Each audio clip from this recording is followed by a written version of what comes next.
నమస్తే రమగారు. నమస్తే జయ. చందమామ కథ ఒకటి చెప్తారా? పూర్వం కేరళ రాజ్యంలో రసార్ణవుడని ఒక ఆయుర్వేద వైద్యుడు ఉండేవాడట. ఆయన చాలా కాలం గురు శుశ్రూష చేసి ఎన్నో గ్రంథాలు చదివి వైద్యం చేసేవారు. అమృతహస్తమే అయింది.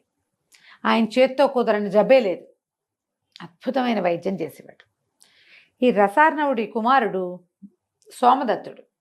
అతను కూడా ఆయుర్వేద వైద్యమే. సాధారణంగా అనుచానంగా వైద్యాలు వస్తూ ఉంటాయి. వంశపారంపర్యంగా చేస్తారు.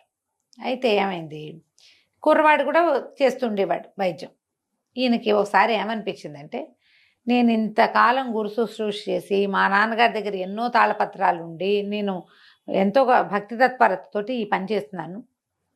అనుచానంగా వస్తుంది కాబట్టి నా కొడుక్కి కూడా వచ్చింది, కానీ నాలాగా వీడు చేయలేకపోతున్నాడు. నా అంత అనుభవం వీడికి రాలా. అందుకని ఏదైనా ఒక దైవ సహాయం లభించాలి. నాడి చూసి వైద్యాన్ని వీడి జబ్బు ఇదేని పసిగట్టగలగాలి. వాడి చేత్తో ఏది వచ్చినా తగ్గిపోవాలి. దీనికి ఏదైనా ఒక దైవ సహాయం తీసుకుందామని అనిపించింది. ఆయన కొడుక్కి తన వైద్య వృత్తి అప్పచెప్పి, ఇల్లు వాకిలి ఆశ్రమం అన్నీ అప్పచెప్పి, తోటలు దొడ్లు ఉన్నాయి, ఇవన్నిట్లలో ఈ మన మూలికలు అవి ఉండేవి. తపస్సుకి వెళ్ళిపోయాడు. ఆయన 3 ఏళ్ల పాటు చాలా తీవ్రంగా అశ్విని దేవతల కోసం తపస్సు చేశాడు. అశ్విని దేవతలు కొంచెం సులువుగా ప్రత్యక్షం అవుతారు. మనం ఇంతకు ముందు కూడా ఒక కథ చెప్పుకుంటున్నాం. అయితే ఈ దేవతలు ఇద్దరు ప్రత్యక్షం అయ్యారు. ఏం కావాలి నీకు అని అడిగితే, ఒక అద్భుతమైన వైద్యం చేయగలిగే చెట్టు, దానివల్ల కుదరని జబ్బు లేకుండా చేయమని అడిగారు. ఇవ్వమని అని అడిగాడు. ఒక మూలిక అలాంటిది ఇవ్వమంటే వాళ్ళు ఏం చేశారట, కొన్ని గింజలు ఇచ్చారు. ఒక గింజలు ఇచ్చి, ఈ గింజల్ని పాతిపెట్టు, దీని నుంచి ఒక మహావృక్షం వస్తుంది. ఇది స్వార్థరహితంగా చేసినంతకాలం దాంతో ప్రతి జబ్బు తగ్గిపోతుంది. స్వార్థం లేకుండా చెయ్యాలి. స్వార్థరహితంగా చేసినంత కాలం పనిచేస్తుంది. దీనికి ఒక ఫలం కాస్తుంది. అది స్వర్గ ఫలాన్ని ఇస్తుంది, అమృత ఫలం. అది స్వార్థంతో తీస్తే మాత్రం రాదు. స్వార్థంతో తీసారా వేరే అడ్వర్స్గా వచ్చేస్తాయి. ఆ పండు కోసాక ఇంక ఈ చెట్టు లాభం లేదు అని చెప్పారు. ఈయన బీజాలు తీసుకుని మళ్ళా కేరళ రాజ్యానికి వచ్చేసాడు. వచ్చాక తన వాకిట్లో ఒక పక్కగా మంచి ఈశాన్య దిక్కున ఈ అద్భుతమైన గింజల్ని, దేవతలు ఇచ్చిన గిన్నెల్ని నాటాడు. చూస్తూ ఉండగానే ఒక చెట్టు మొలిచింది. తక్కువ రోజులుండి అది మహావృక్షమైంది. దాని ఆకుతో తలనొప్పి, కడుపుల నొప్పి, వీపు నొప్పి, వేలు నొప్పి, పడింది గాయం, కాలిన గాయం అన్నీ నయమైపోయేవి. ఆకులు కోయటం, చూర్ణం చేయటం, ఇచ్చేయటం, రసం తీయటం, ఇచ్చేయటం, ఆకులు తీసి పుండు మీద వేస్తే మానిపోతుంది. దీనికి చిటారు కొమ్మన ఒక ఎర్రని అద్భుతమైన అంత ఫలం కాసింది. ఒకటే. వచ్చిన వాళ్ళందరికీ రసార్ణవుడు చెప్పేవాడు, అది విషఫలం, ఆ కండు కోయకూడదు. ఈ ఆకులు కూడా తండ్రి కొడుకే పనిచేస్తాయి, వీళ్ళే కోస్తారు, వాళ్ళకే కదా అది వచ్చింది. అవును. చక్కగా వైద్యం చేసేవాళ్ళు. జరిగింది కొంతకాలం జరిగాక రసార్ణవుడు పెద్దవాడైపోయాడు. ఆయన మరణించే సమయంలో కొడుకుని దగ్గర పిలిచాడు. నాయన, విషఫలం అని చెప్పే కానీ అది విషఫలం కాదురా, అది అమృత ఫలం. ఓహో, ఈ చెట్టు ఆకులు నువ్వు స్వార్థం లేనన్నాళ్ళు నీకు పనిచేస్తాయి. స్వార్థం నీ బుద్ధిలోకి వచ్చిందా, ఈ ఆకులు పనిచేయి అంటే కొడుకు అన్నాడు. సోమదత్తుడు ఆతృతగా, నాన్న నువ్వు అమృత ఫలం అంటున్నావు, చచ్చిపోయేందుకు సిద్ధంగా ఉన్నావు, ఆ పండు కోసి నువ్వు అప్పుడు తీసుకుంటే నువ్వు బతుకుతావు, మన కోసమే కదా అశ్విని దేవతలు ఇచ్చింది అంటే ఆయన చెప్పాడు, కాదురా నాయన, ఆ పండు కోసామా ఇక ఈ చెట్టు పనిచేయదు. ఓహో, ఈ చెట్టే మన జీవనం, ఈ చెట్టు వల్లే అందరికీ జబ్బులు తగ్గుతున్నాయి, ఈ చెట్టే మన ప్రఖ్యాతి, స్వార్థం రాకుండా చూసుకో, పండు మాత్రం కోయొద్దు. బాగుంది. సోమదత్తుడు ఎంతకాలమో వైద్యం చేస్తూ ఉండేవాడు. వచ్చిన వాళ్ళంతా అడిగేవాళ్ళు, మా నాన్నగారు అది విషఫలం అన్నారు, ఆ పండు ఉంటేనే ఈ చెట్టుకు బలం, కానీ అది కోయకూడదు, ఏదో చెప్పేవాడు. ఎవరు దాని జోలికి వెళ్ళేవాళ్ళు కదా. ఈ డాక్టర్ దగ్గరికి వచ్చే వాళ్ళంతా జబ్బులు మారి వాళ్లే కదా, వేరే యావగేషన్స్ తోటి ఎవడు రాడు అక్కడికి. అంతేగా, కొత్త ఐడియాలతో రారు. ప్రతి వాళ్ళు వైద్యం కోసమే వస్తారు. డాక్టర్ల దగ్గరికి వచ్చేందుకు పిచ్చి వేషాలు వేయడానికి వస్తున్నారంటే ఎవరైనా వాళ్ళు మనుషులుగా ఉండడానికి కూడా పనికిరారు. అంతే. డాక్టర్ దగ్గరికి వైద్యం కోసమే వెళ్ళాలి. అయితే ఏమైంది, కొంతకాలం గడిచాక ఆ ఊరి రాజ్యం తాలూకు రాజుగారికి విపరీతమైన కడుపులో నొప్పి. ఎన్ని మందులు వాడారో తగ్గల. రకరకాల మందులు వేసుకుని ఆయన కడుపులో మంటలు పుట్టేవి, పిసుకు పుట్టేసేది. ఇంతలో ఎవరో చెప్పారు, రసార్ణవుడి కుమారుడైన సోమదత్తుడు అద్భుతమైన మూలికా వైద్యం చేస్తాడని, అతను చెయ్యి పడితే తగ్గిపోతుంది. ఆయన వెళ్దామనుకున్నాడు. ఆయన బతికేలాగా లేడు ఆ నొప్పితోటి, ఆ ఉదరసోలతో. కూతురు నాన్న ఏమైపోతాడు అని రాకుమార్తె అయినటువంటి మణిమాల కూడా, నే కూడా వస్తాను నాన్న అని అడిగింది. సరే మణిమాలని వెంబడి పెట్టుకొచ్చాడు. వచ్చేసి వీళ్ళ ఊర్లో బస చేశాడు. కబురు చేశారు. ఈయనకి అప్పటికే తెలిసింది రాజుగారు ఎంత డెస్పరేట్గా ఉన్నాడంటే తన నొప్పి తగ్గిస్తే రాజ్యమైనా ఇచ్చేసేలాగా ఉన్నాడు. ఇదొకటి. రెండో భర్త కూతుర్ని వెంట పెట్టుకొచ్చాడు. 20 సంవత్సరాల అమ్మాయి, ఎంత అందగత్తో, ఒక్కతే పిల్ల. ఆ పిల్లని చేసుకున్న వాడికే రాజ్యం వస్తుంది. ఈ సోమదత్తుడు నడి వయసు వచ్చేదాకా ఇతనికి స్వార్థం రాల, కానీ ఇప్పుడు వచ్చింది. ఇప్పటిదాకా ప్రతి వాళ్ళు ఏదో తృణమో పణమో పట్టుకొచ్చిస్తే వీళ్ళు హాయిగా గడిచిపోయేది, హాయిగా ఉండేవాళ్ళు. రాజకుమార్తె రాజ్యము రెండిటి మీద మనసైంది అతనికి.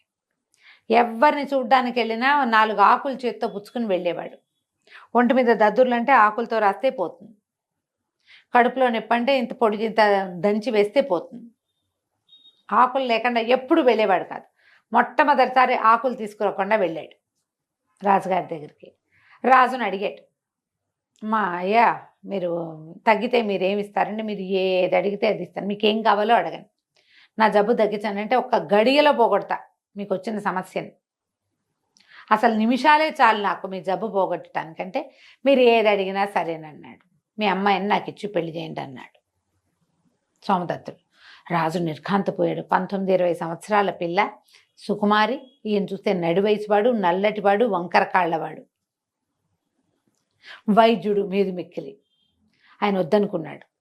ఏముంది, ఎట్టాగో చచ్చిన సిద్ధంగా ఉన్న, పోతే పోతా, పిల్లకి ఎవరో క్షత్రియుడు దొరుకుతాడు సరిపోతుంది అంటే, కూతురు ఒప్పుకోవాలి. కాదు నాన్న, నీ నొప్పి తగ్గి బాధ తగ్గి ఇంకా నీకు నడి వయసు వాడివే, ఇప్పుడే నువ్వు ఎందుకు మరణించాలి, నువ్వు వృద్ధుడివి కాదు, పోని చేస్తానని ఒప్పుకో.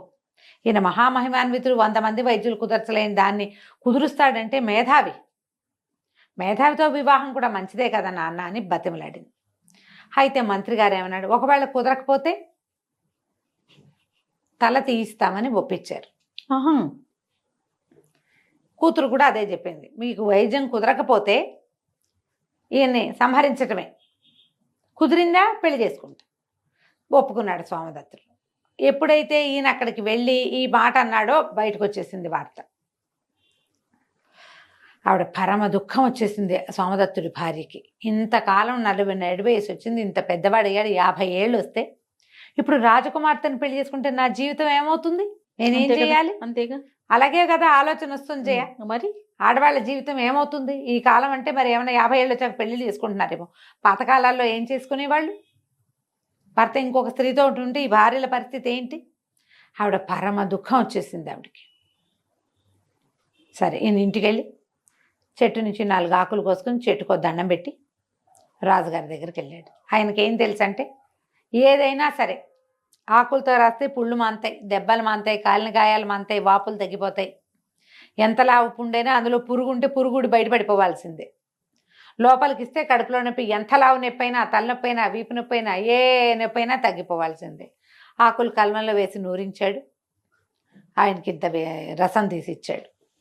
రసం తీసి ఇచ్చిన 5వ నిమిషానికి డాక్టర్ రాజుగారు కింద పడి దొర్లిగింతలు పెట్టడం మొదలుపెట్టాడు. కడుపులో మండిపోతోంది, విపరీతమైన నొప్పి, ఈ బాధ భరించలేకుండా ఉన్నానంటే అందరూ నిర్ఘాంతపోయారు. ఈ సోమదత్తుడు వెనకాల చాలామంది వచ్చారు. వాళ్ళందరికీ తెలుసు సోమదత్తుడి చేత్తో, ఎడం చేత్తో ఆకు రసం ఇచ్చినా తగ్గిపోవటమే. రాజు ఎందుకు అలా అయిపోయాడో తెలియలా. సోమదత్తుడు కూడా అర్థం కాల. ఇప్పటిదాకా ఎప్పుడు తన తండ్రి ఆ గింజలు తెచ్చిన రోజు నుంచి ఈ రోజు దాకా, ఈ 30 సంవత్సరాలు 30 సంవత్సరాలు ఆయన ఫెయిల్ అయిందే లేదు. వీళ్ళు ఏమన్నారు, ఏమిటి వైద్యశేఖర కత్తికి రెడీగా ఉన్నారా అని అడిగితే, నన్ను ఒక్కసారి ఇంటికి వెళ్ళి చూసి రానివ్వండి అన్నాడు. ఈయన ఇంటికి వెళ్ళేసరికి చెట్టు బోసిగా ఉంది, ఆ కాయలేదు, విషఫలం కదా అది.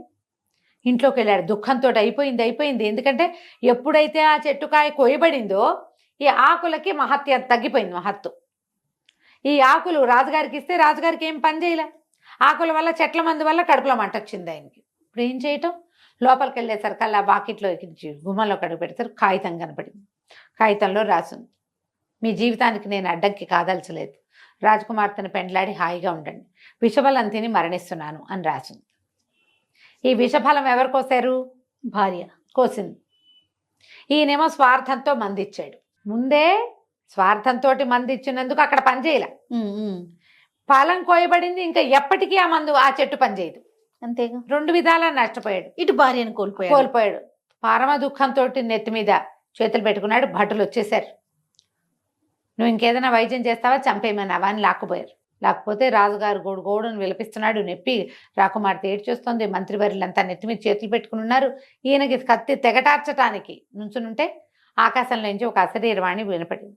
నా భర్తని క్షమించండి, అతను మొత్తం జీవితంలో మొట్టమొదటిసారి స్వార్థానికి లోనయ్యి ఈ పొరపాటు చేశాడు అని ఆకాశం నుంచి ఒక మూలిక కింద పడింది.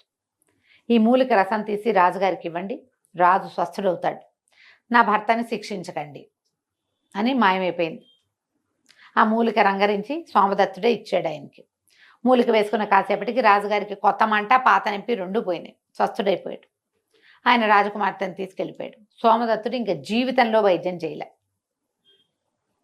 విషఫలం అంటే అదేదో విషం కాదు, స్వార్థమే విషం. విషయం అంతే. నువ్వు ఎప్పుడైతే సెల్ఫిష్గా మారేవో అయిపోయింది అంతే. కథ కంచికి మనం ఇంటికి. చాలా చాలా బాగుంది. నమస్తే. నమస్తే జయ.